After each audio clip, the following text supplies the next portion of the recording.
cuman waktu sekian menit berani melakukan pelecehan seksual, apalagi di rumah dinas gitu. Itu konyol sih kalau berani melakukan pelecehan seksual di rumah dinas. Kayaknya nggak masuk akal gitu loh. Emang di rumah dinas itu cuma sendirian. Bahkan di dalam CCTV-nya pun terbukti bahwa yang bersangkutan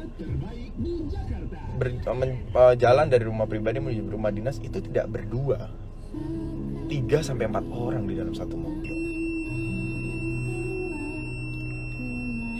Apakah motifnya adalah memang betul pelecehan seksual? No. Menurut saya pribadi no. Apakah motifnya adalah kebocoran rahasia instansi yang dimiliki oleh bosnya? Menurut gue patut diduga. Atau mungkin ada kekecewaan mendalam. Tapi juga sepanjang jalan mereka bareng loh. Sepanjang jalan mereka bareng. Sekarang gini, secara psikologi ya, gue sarjana psikologi. Dan mungkin kalian juga ada yang di sini sarjana psikologi atau barangkali psikolog.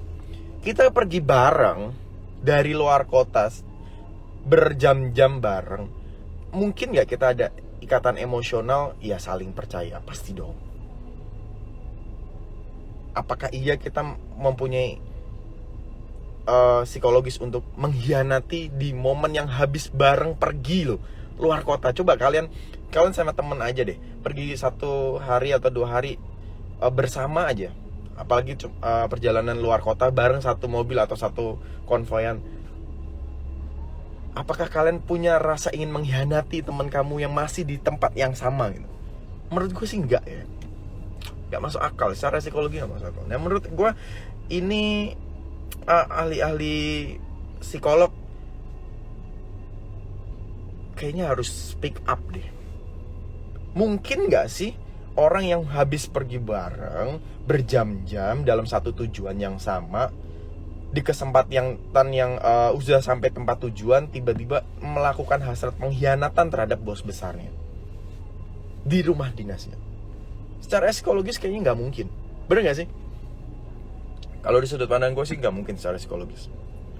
Secara hawa nafsu, fisik dan biologis mereka sedang dalam keadaan capek, kayaknya nggak mungkin lagi.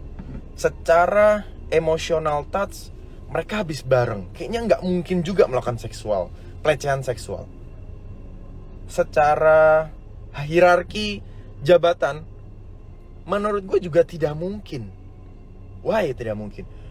Antara bos besar dan ajudannya setiap hari bareng, apalagi habis pergi bareng sama pasangan bosnya, satu konvoyan, nggak mungkin gitu loh. Ya mungkin ini, semoga ya nanti persidangannya itu bisa kita lihat ya, bisa kita lihat secara terang terbuka ya. Ya kalau kita juga harus menghormati aturan yang berlaku. Kalau misalnya Menko Polhukam menyebutkan bahwa ini sensitif isunya, ya masyarakat lebih sensitif kalau tidak dikasih tahu sampai terang, karena udah konsumsi publik, Pak. Lebih baik masyarakat tahu walaupun itu sensitif, dan itu menjadi contoh terburuk yang pernah terjadi dan jangan sampai terjadi lagi.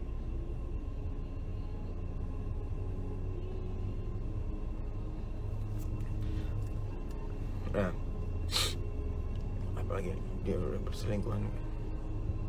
Dia beberapa kali aja. Nah, lalu juga beredar video bahwa almarhum sempat memberitahu kekasihnya bahwa kekasihnya diduga pernah menyampaikan bahwa ada tekanan